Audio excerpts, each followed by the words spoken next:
to ITSP Magazine. This is Sean Martin, and you are very welcome to a new episode of what we call Chats on the Road to RSA Conference, a series of podcasts leading up to the conference taking place in San Francisco.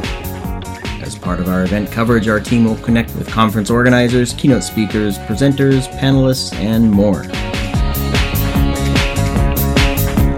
All of our RSA Conference coverage, including these Chats on the Road, is made possible by the generosity of our sponsors.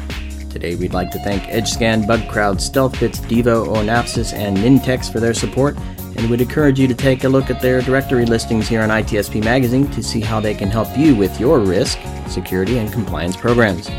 To the teams at EdgeScan, BugCrowd, StealthBits, Devo, Onapsis, and Nintex, we appreciate your support. In today's chat, Marco and I connect with Galina Antova from Claroty and Emily Miller from Mocana.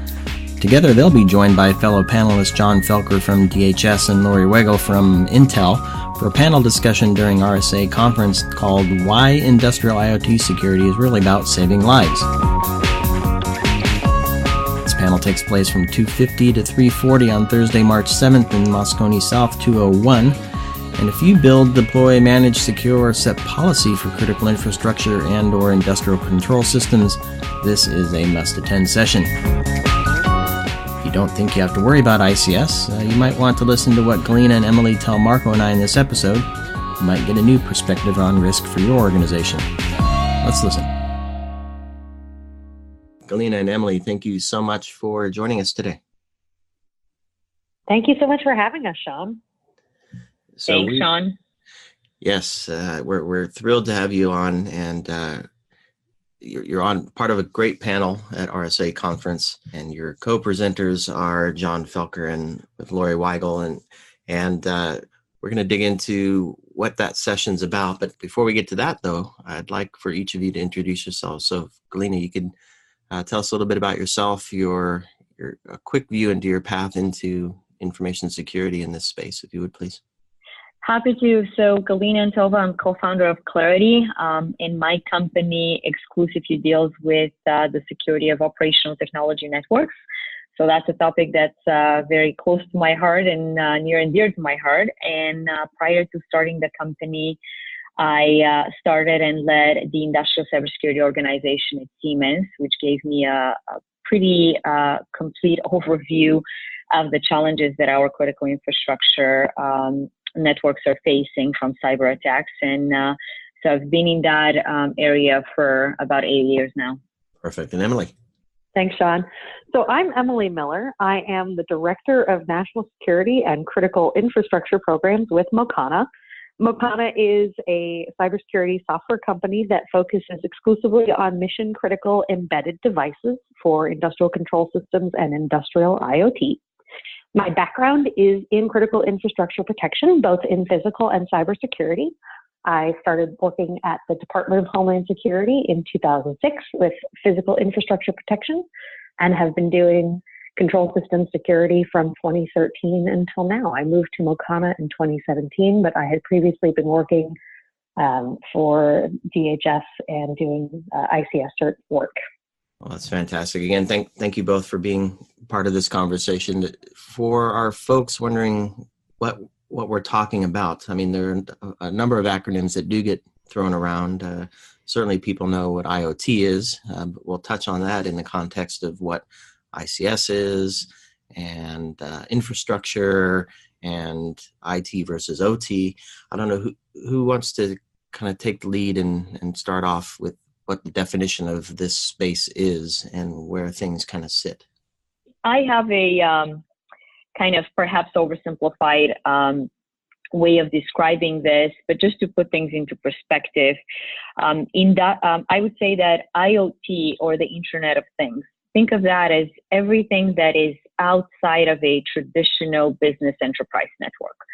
And so that's everything from your smart fridge to the networks that are running in oil and gas companies. And so the specific topic of today's conversation is a subset of that, which is, often called either the industrial IoT or industrial control systems or operational technology. But in essence, those are the industrial control system components that are connected on networks that drive a lot of physical processes. And those physical processes range from everything from oil and gas company, electric utilities, nuclear power plants, to also things that we don't traditionally think of as critical infrastructure, but are in a lot of cases equally important, such as building management system and the control systems that control the lighting, the lights in the elevators, and all the infrastructure of things like commercial real estate buildings and data centers. So it's really a wide range of networks that are critical in their own different way. And of course, the most important aspect of that are the 16 different verticals in critical infrastructure as defined by the DHS. So that's what we traditionally mean by ICS cybersecurity, or operational technology cybersecurity.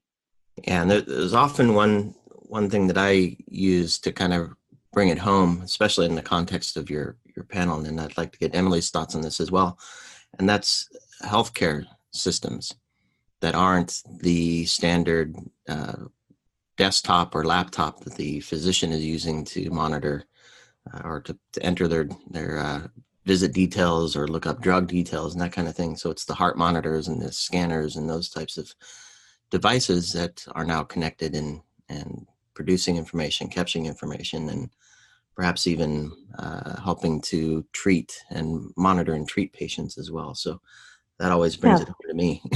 That's absolutely right, Sean. And it's really interesting that you mentioned that. And that's, just to give you guys a bit of a background, when I started in physical infrastructure protection, I didn't really quite understand. I mean, certainly you do, you could blow something up and cause a problem, et cetera.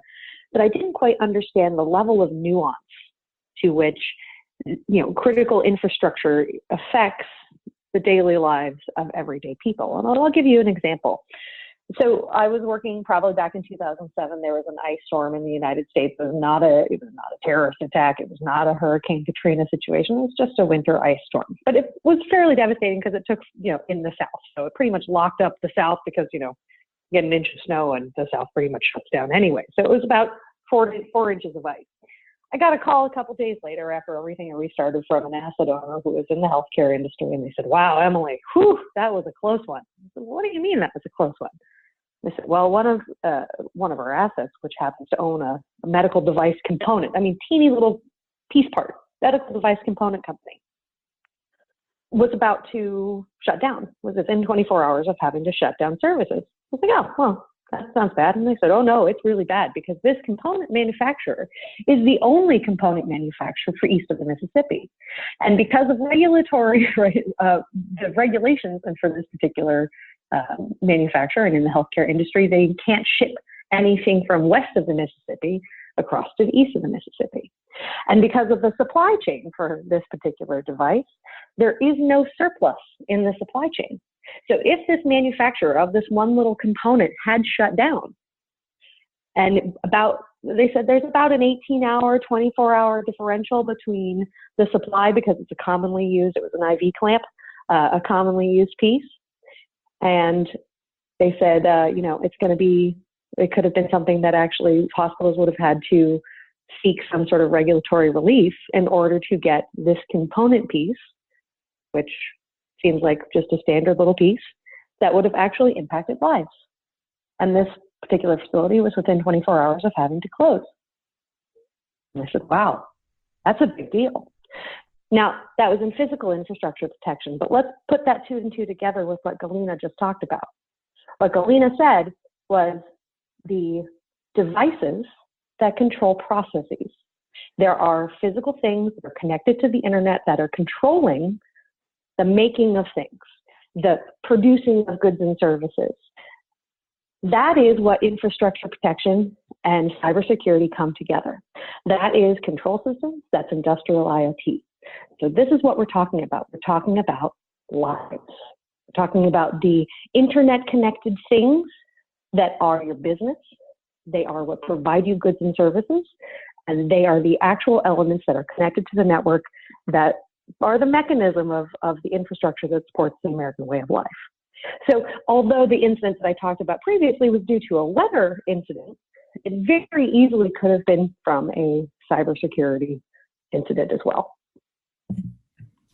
Well, I think that's a good example to kind of break it down and make it understandable for everybody, because there is always that difficulty I find in cybersecurity that is something that you can't really touch, but bringing a logistic example of something that happened in the physical world, I think it make it much more understandable. And while I'm talking, I would like to, before you dig into the presentation itself and what it is about in particular, I'm curious from a society perspective, how little really in the mainstream news we hear about the industrial control system security.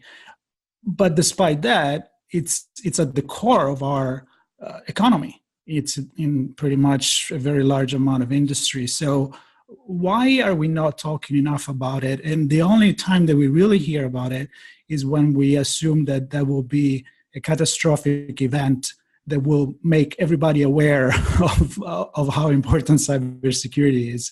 And that's only in the scariest scenario. So do you know why that could be the reason, if it's so important for everybody's life and society? Yes, I'm happy to give it a try. So first of all, on a positive note, I'd like to say that in the last couple of years, I think we've seen that trend being changed a bit. So I'm optimistic about it. The conversation has finally made it to the C-level, to the board suite, and they're having that conversation of, well, who owns industrial cybersecurity in our organization and where are the budgets for that? So that's a positive. Unfortunately, what it took for us to get there is a number of high-profile incidents. And probably the kind of the key one was the NotPetya attack that paradoxically was not targeting industrial control system networks, but just simply the spillover effect from IT into OT. They locked down quite a lot of industrial networks around the world, and we don't know exactly how many, but from the reported ones, a few of the key companies reported outages. That had a tremendous impact on the bottom line. So what it took was an incident that is actually affecting the bottom line in a significant way for the board level to start acknowledging that problem very, very seriously. And I have to say that, probably from the Fortune 500 companies that I'm personally meeting with, almost without exception, everyone has already recognized this as a challenge. And if not, top 3, they're definitely at the top 10 kind of priorities for the company. So that's the positive aspect of it. The not so positive one is, look, first of all, those are systems that basically have no or either no or very, very minimal security measures and security products installed on them, on the networks themselves. And so that lack of visibility in a lot of ways is sometimes hiding the real challenges. So, most companies are just now going through the transformation of buying technologies and products and putting teams in place to actually see and monitor those networks. And so until recently, the fact that we haven't heard anything about it, about, multiple attacks doesn't mean that those, breaches were not happening. As I'd like to say, the absence of evidence is not evidence of the absence of the attackers in those networks, right? And so lack of visibility is one challenge. The second one is, as you can imagine, those are very, very sensitive networks. And so there are not many companies that are willing to go and disclose breaches in those networks to the same extent that they have the obligation to disclose breaches in their regular IT enterprise environment. So those are just kind of a couple of the high level reasons. But again, I'm seeing a very positive trend towards more and more people taking this topic extremely seriously. And with the kind of changes in technology and what we've been able to achieve in the last 3 to 4 years, I think that visibility to ICS systems is really coming into play. And most companies that we work with out there and that we meet with, they're already considering this a major problem and addressing it. Yeah, and I would agree with what Galina said. And I think, Marco, to your question, in terms of the general public, it's really hard, quite simply. I mean, you talk about cybersecurity. I go and talk to my family members, or, folks ask me, what do you do? Oh, I do cybersecurity. Oh, so you protect my emails? Well, some people do. I don't. But, when I go into, here's my spiel, this is what I'm interested in, this is what I do. And more often than not, I get a bit of a blank stare, and so I really dumbed down to say, there are things, physical things that are connected to the internet, so the same sort of thing that provides your email, that sort of stuff. Of course, Galina and I don't know the actual networks are going to be totally separate, but conceptually, it's connected to the internet, and they control stuff. So your pacemaker can connect to a network. Oh my God. The manufacturing process, so when you think of an assembly line, that's all connected, quote unquote. So really bringing home what that actually means. And then from the business perspective, understanding that the business, so when you think of enterprise networks, that's an enabling function. The business is actually the production of the good or the service. I think when you start extrapolating or removing the fear, the uncertainty, the doubt, the hard, cybersecurity is really creepy and weird and I don't quite understand it. And they tell me my Alexa's spying on me and I don't know what's going on and the grid's going to go down. I don't understand what all that means. It seems a bit impenetrable. And I think, when you start actually talking about the things that people interact with on a daily life, the things that they experience, their normal day-to-day, what they use and how they use it, and really talking about how that, you want to make sure that you have water and electricity, and all of those things are controlled by computers. So those computers are vulnerable. What do you do about that? And how do you pay attention to that? And how do you advocate for the safety and security of those things? It's interesting for me. I think that there's so much public discussion. And of course, we've been talking about it ourselves as a security industry about IT security for so long, and that's hit the mainstream. And there's a lot of discussion around that and how our laptops and email systems and our phones and those types of things are being secure, and they have access to things that we care about, like our personal information and our bank details. And we get news of breaches in those areas all the time. So there's a lot of chatter around that. But then there's this whole other, it's even a separate network in many cases, this whole other space where outside looking in, I see IT growing up with security and these conversations happening. I don't see a lot of that same conversation around the OT space and these other devices and kind of things growing up with security in that way. And I don't know if I'm portraying it properly, but I'm just wondering the ownership between IT versus OT and the maturity level of security in that space. Are we starting with security in mind, or have we grown up alongside IT and we in the OT world, yet we don't talk about it as much? I'm trying to understand the maturity level of that space with respect to security. Well, OT, you have to remember, fundamentally, and particularly in the traditional industrial environments, it's about safety. Safety is number one. And the reliance on, and I'm really heavily focusing on the traditional industrial environments. Certainly medical devices is concerned about safety, but the use case I'm going to give is more traditional. But there are things called safety systems. This is not blowing up stuff and people's arms getting cut off, right? It can be, but the whole idea is that there is going to be a safety mechanism. So yes, that's exactly what people have been concerned about from day one.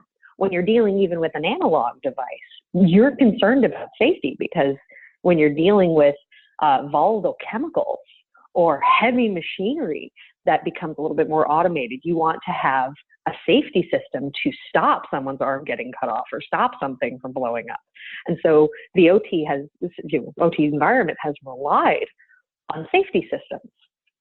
But as we have connected more and more, and as we have removed the manual capacities, and as we have evolved analog or merged analog into more of the connected digital devices, safety and security begin to meld into one. And I say that because if you look at the recent attack on the Triconics controller at the, sorry, my cat is fussing with me, the recent Triconics controller in the Middle East, that was an impact on the safety device.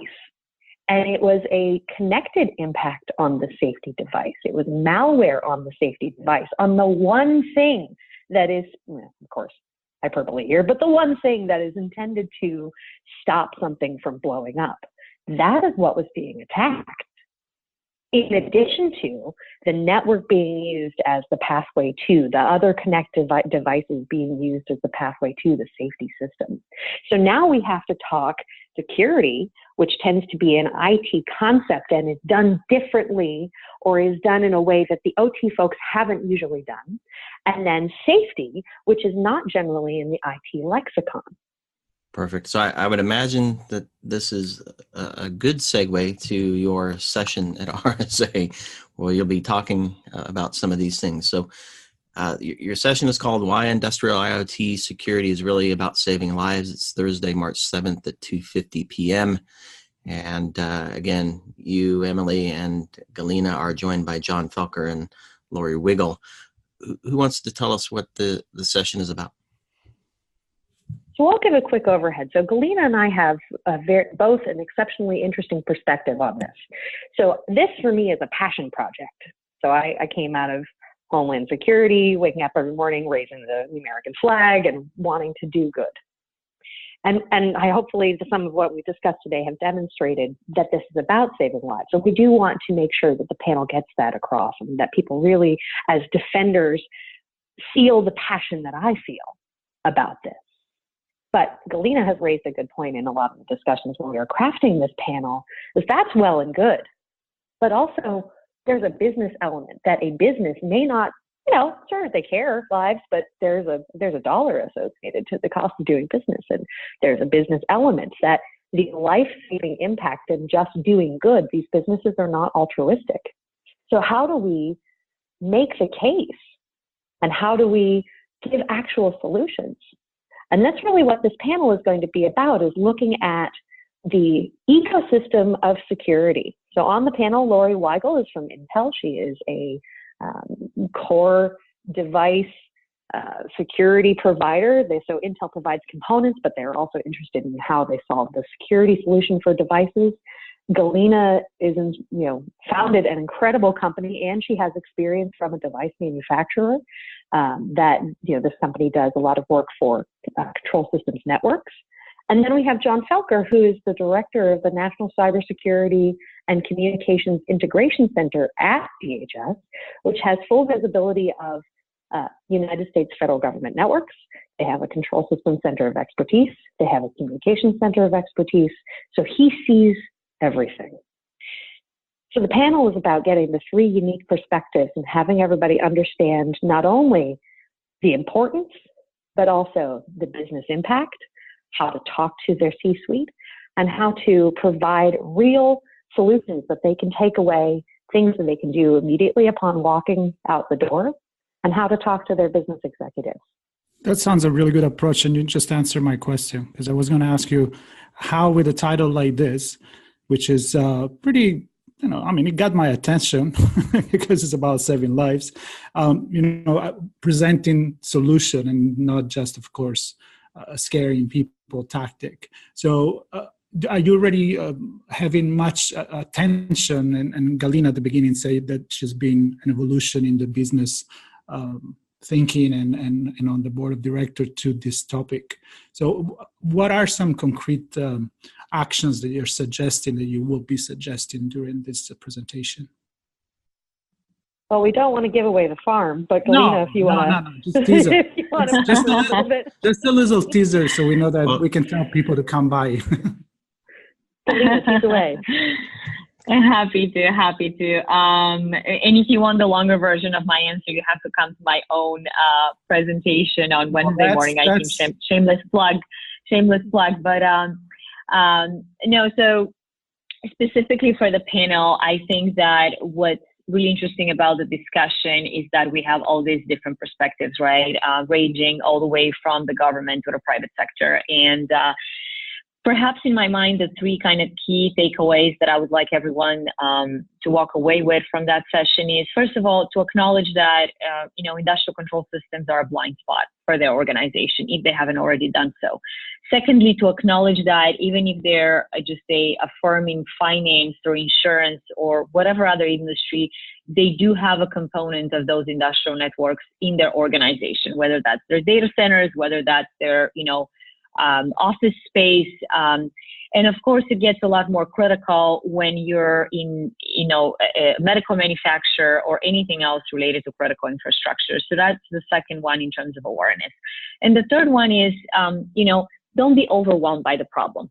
Unlike 5 years ago, today we really have concrete technical solutions that can help you in a very practical way, right? The challenge seems overwhelming in a lot of ways because, well, first of all, you're getting into a completely new domain. Those operational technology networks are at least 25 years behind from a cyber posture. I mean, they rarely have any cybersecurity technologies on them. And in a lot of cases, they're not even probably properly segmented off of the enterprise IT network. So that experience can just, seem daunting. So from my own personal experience, what we'll be sharing is just, some of the ways in which the audience can think about reusing their existing infrastructure in terms of the technologies that they have, the people that they have, the processes they have in place, and what are the immediate steps that can take to get a visibility into that risk and also be able to tackle the highest priority item. So very practical, and again, different perspectives from the different panelists. Yeah, you did a great job dancing there. That's all the stuff that I would love to hear, and I'm hoping to get to the nitty gritty with the panel when you do share.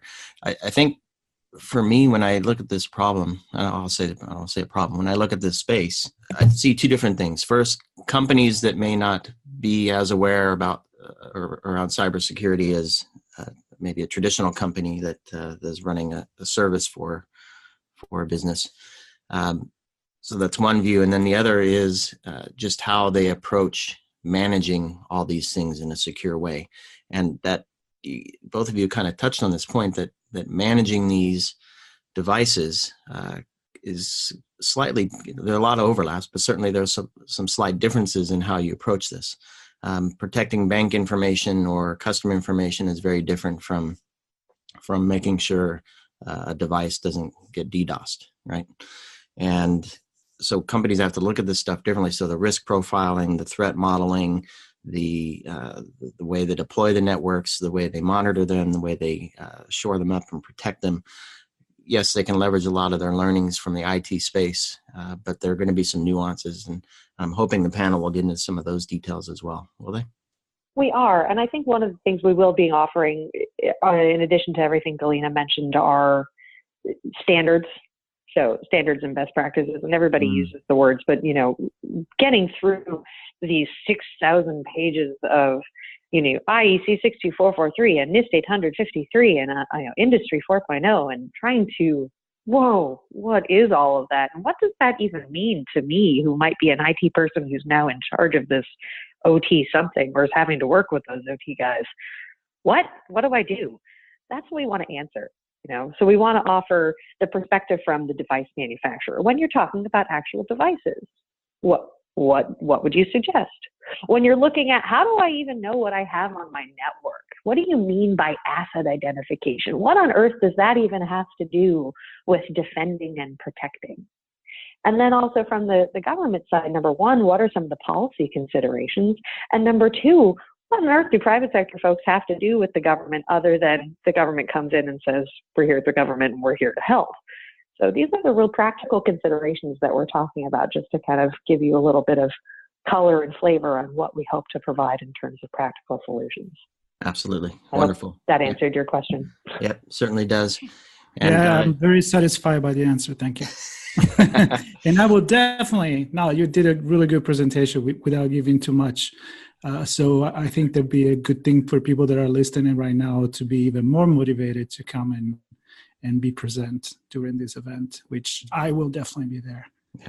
Fantastic. Well, hopefully I do a good job as a moderator and ask the right questions, because my panelists are awesome. No questions about it. This is important work, and I'm grateful that you and others are working on this problem, and looking forward to digging into this discussion, at least participating and embracing all that you have to say on this panel. Well, we're thrilled, and really, this is about the panelists that we have here are really spectacular and exceptional, brilliant minds in the field. So thank you, Galina, for joining us today and for agreeing to do this panel and sharing your wisdom and insights. Thank you. All right, guys. We'll see you at RSA. Right on. Thank you. Bye. Thank Bye you. now. Again, thank you all for your support. We look forward to seeing you at RSA this year.